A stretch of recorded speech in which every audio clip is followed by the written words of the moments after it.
चिंता से सूखै छै गलिया, नया साल में रुस गेले मलिया।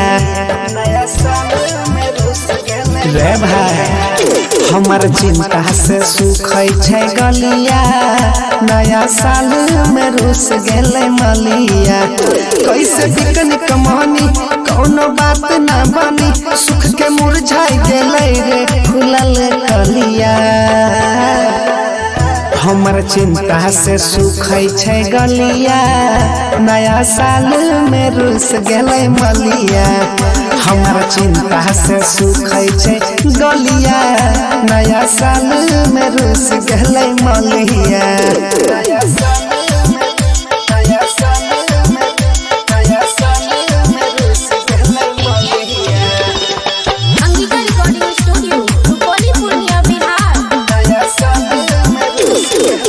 ढेर दिन पहिले से कैनरी है सेटिंग, भेलै बेकार जितना कैनरी है वेटिंग।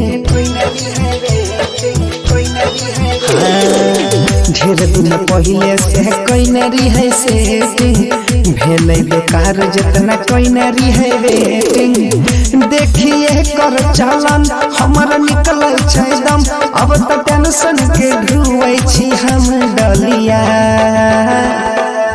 हमर चिंता से सूखै छै गलिया, नया साल में रुस गेले मलिया। हमर चिंता से सूखै छै गलिया, नया साल में रुस गेले मलिया।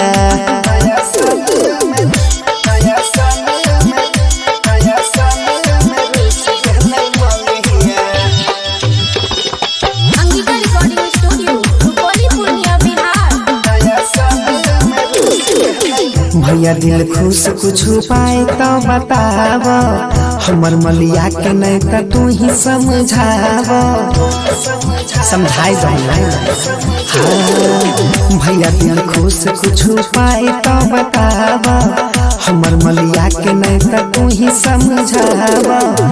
कहे रोशन कुमोद नया साल में दिल के सोच, देखी रिसु रतन तो बजावे थलिया। हमर चिंता से सूखै छै गलिया, नया साल में रुस गेले मलिया।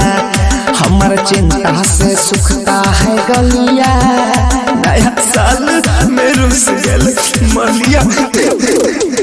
Angika recording studio Rupauli Purnia Bihar.